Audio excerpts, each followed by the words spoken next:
Next at 10, the numbers are both sobering and staggering. More than 3/4 of individuals released from prison are arrested again within 5 years. Now, that's according to the Bureau of Justice Statistics. Tonight, Only News 3's Dave DeLozier tells us about a program here in Dane County that is changing the numbers and changing lives.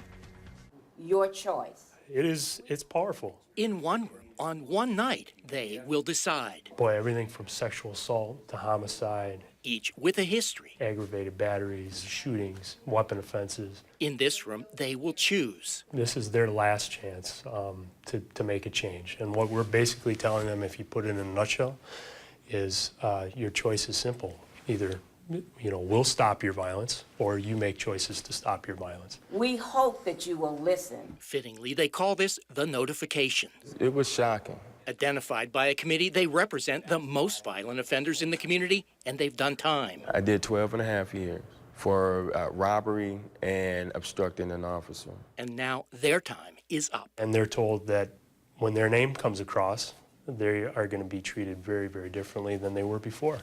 That there won't be plea deals, there won't be breaks. Tough words to hear, tougher still to accept. I was really offended. I didn't look anybody in the eye. I held my head down. Jesse Payton is one of 78 individuals to get that notification in the 3 years the program has operated. I was a gang member, gang leader. The 78 individuals have been responsible for well over 2,000 crimes. 78 individuals who preyed on 727 victims in our community. All I knew was street life. The notification means it is over. The next time will be the last time. But just as important is this. After they've had a very brief amount of time to kind of digest that powerful message, they're offered help. And that is where this program is different. A team of 5 police detectives works with community service providers and volunteers to help the offenders get treatment, transportation, get a roof over their head, and find a job. This is the longest that, I've held a job in, that sense of stability, man, just means the world to me. So I guess you would define me as someone who's stable today, humble. You are here tonight. So much so that on this night, in a turnabout of sorts, Jesse Payton is helping to deliver the notification. You're your own man, you have your own choice. 2 years ago, Jesse was the one with his head down. I need to make sure that you understand what you're facing. And to hear him say to that individual, there's more out there than this.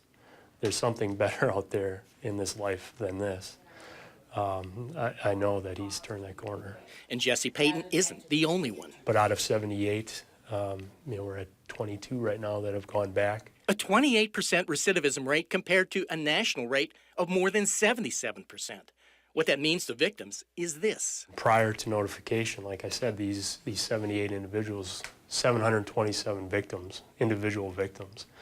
And post-notification, we've had 13 individual victims. Get the help. At what can only be considered a crossroads. Big time crossroads. Lives are changing. Just those little small things, makes a big difference for those guys. And it made a big difference for me. In Madison, this is Dave DeLozier, WISC News 3. The notification period for offenders is for life. Detectives monitor their activity and continue to offer support. As the program and the success grows, the challenge is to come up with funding. The Madison Police Special Investigations Unit is looking for service providers and volunteers willing to help expand that program.